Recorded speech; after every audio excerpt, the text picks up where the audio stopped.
Welcome back to Mackenzie Woodworking. Our project today is a restoration of a mid-century modern bar cabinet. It's a small cabinet which is great for apartments or condos. It's a nice little cabinet. It's probably built around the 1960s. It's not over elaborate, but and it wasn't a very expensive cabinet at the time that it was built. But the wood grain that they had access to back then was a lot better than we have today. So I have to appreciate the veneers that are on it. Quite a bit of water damage on the top of it, which we'll be dressing and taking off. The outside has been coated with a plastic coat product like a Varathane or another product of the same. I'm just showing you here the handles, the brass handles on the outside. They have 2 screws in them, which is nice to see. If you have square handles and you don't have 2 screws, they're always going to be twisted and turned. But with the 2 screws in them, it keeps them placed in the right place that they're fastened. There's a kick on the bottom of the cabinet. It's good to see that it was a solid piece of wood. And we'll be refinishing that, taking off all the hardware, and redoing the drawer and everything on the inside. So follow along and we'll walk you through our project. So I have it set up in the bench there, and it's November, so it's a nice clear day for November. I'm just going to show you how we keep our products warm in the fall and the winter time and springtime when it gets a little cooler out in the shop. You want to heat up all your paints and your coatings and your paint strippers as well. So what I have is a crock pot, and we fill it with about 25% with sand. You can see the sand in the bottom there, and that'll bring up the temperature of the product. Most products like around 70 to 75 degrees. So we'll get that warm, and that's the first thing we do in the morning. We'll turn on the crock pot if we're going to be coating or painting, and we'll put that in. Same with glue. I'll bring up the temperature of the glue. I'll stick that in instead of having to heat the entire shop. So here we are. We're just going to coat the carcass and the doors and the sides and everything with the paint stripper and put on liberally.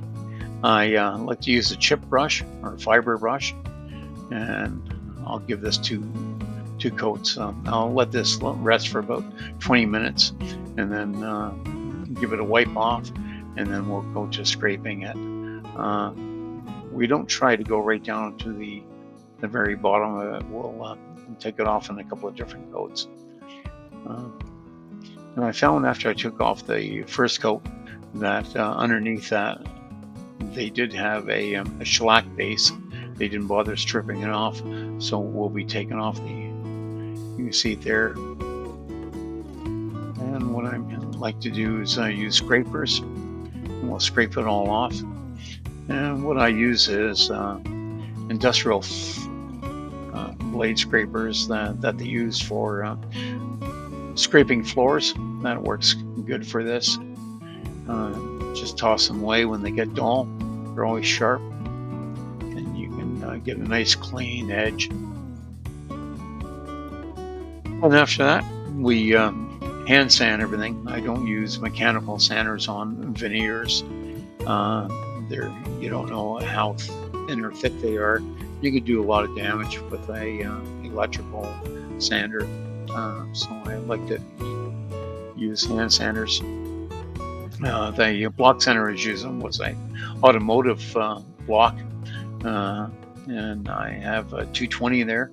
I'm just showing you the direction of the grain that I'm going with, following suit with the grain of the wood. A lot of people don't realize that sandpaper has grain to it. So if you're sanding one way and you get scratches, turn your sandpaper around the other way. So just going in along the edge and wiping everything down, and we'll get that all sanded off. Same thing here. You can see I'm using that block sander, and then what I'll do is give everything a wipe down with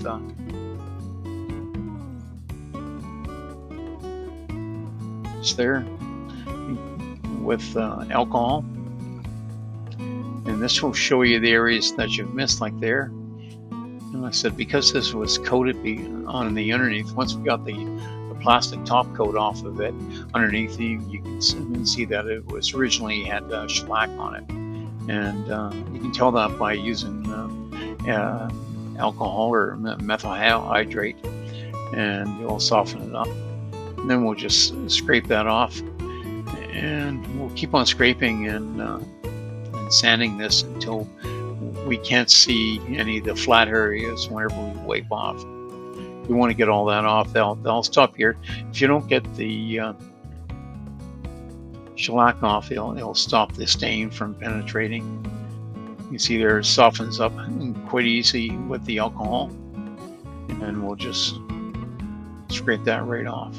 And we'll get this all clean and get it all prepped. And we'll just keep going back into the areas, and you can see how it stands out. If you've given it a sand, you'd think that you're all done, and you're not. So just continue to scrape it and clean off the blades. There it is after it's all been scraped and cleaned off and all prepped, and you can see the true grain of the wood now. It's a really nice veneer product. Like I was saying, this wasn't an expensive cabinet in its day. It was probably an order for department stores, but the grain of the veneers that they had access to back then was quite nice. So this is a cabinet that's worthwhile doing. So we're getting ready to stain it, and I use a pre-stain conditioner on all our products. And what a conditioner will do is allow the stain to go in evenly, and you won't have any blotching. It'll bring it down. You won't have any sort of blotching. If you're found that you've stained products and it's blotchy, what you want to do is try pre-stain conditioner. And now we're saturating on the stain. And this is a walnut stain, a medium walnut I'm using. It's oil based, and we'll put that on and let it really saturate. It'll saturate in for about an hour, then I'll come out and wipe it, and then we'll put it on a second coat. Everything will get 2 coats of stain, and it's called standing stain when you put it on and you just let it sit on top of the product for about an hour before you wipe it off. This is the glass tray that was in it. It had quite a bit sag in the center, so I'm just going to put some ribs in it here to help support it. There's the ribs, and we'll dress up the bottom a little bit more too. So we'll just put these in, and then just put them in with a couple of pins and a little bit of glue, and that'll support the tray for the glasses. And what I'm doing here, we've sanded that down, and we're going to put on flocks. This is almost like a felt. I'll go over top of it. So we'll be painting all this with the flock base, which is the red, and we'll be coating all this. And I'm just doing it inside of an apple box, because once you go to spray, the flux gets all over the place. And if you order this, it's you'll get the tube and the flux itself, and then you just pump it back and forth. You don't want to touch or disturb this for 2 days. We'll put this in our paint booth where we are now, where we bring up the temperature. So the stain has been dried for 2 days now, and now we wax it. So we're using a dark walnut wax, and we'll just wax the surface. And this gets 2 coats as well. We got on the first coat of wax and then just hand buffed off. Then we put on the second coat of wax, and I use a steel wool. and 4/0. That's super fine. And you never want to just pull the little bales right out of the package and use them. I'll take them apart and pre-fold them so that you have a bigger pad. And what we do is put on some wax and use the steel wool to buff up the wax and buff it in. And what that will do will be to knock down any grain, and it warms up the wax so that it takes the product.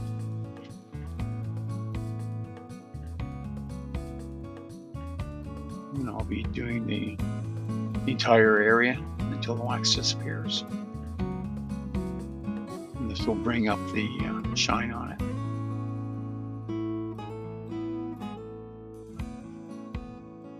We just keep on working the piece with the steel wool until we get it all cleaned off and buffed down.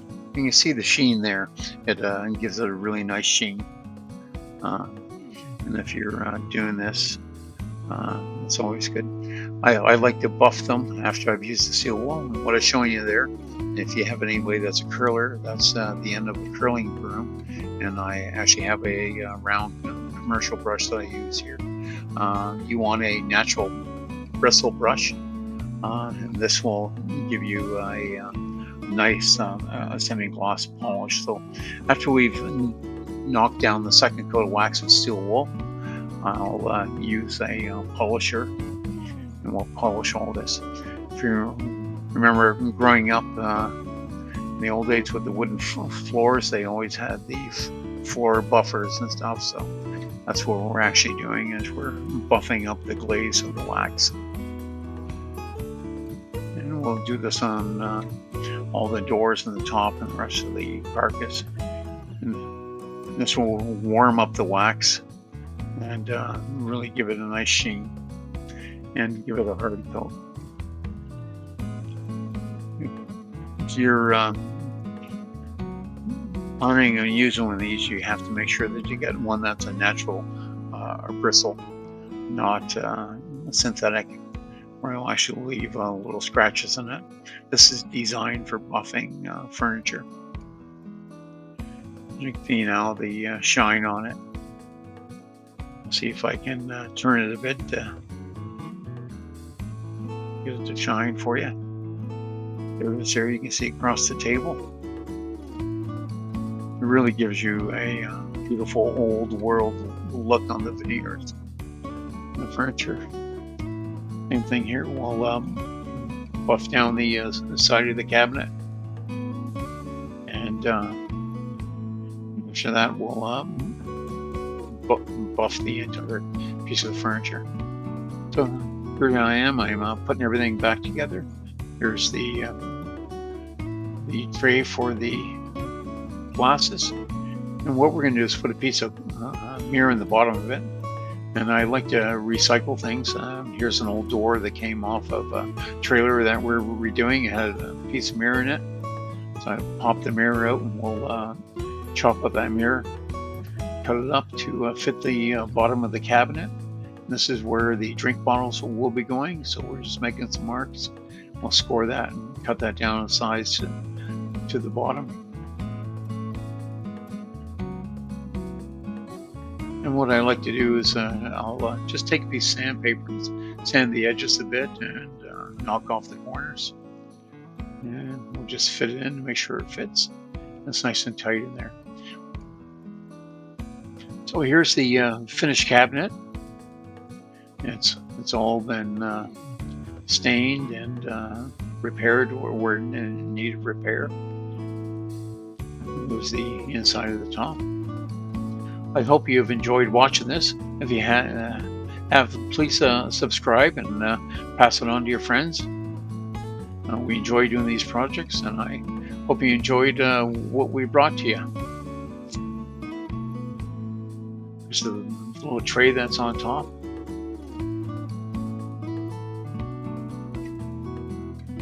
And the glasses go into the tray.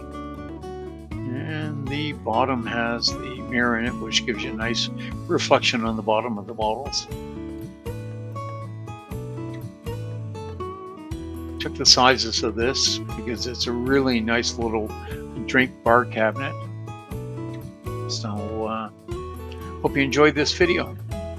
Stay tuned. We have a couple other really neat projects coming up. Thank you for watching.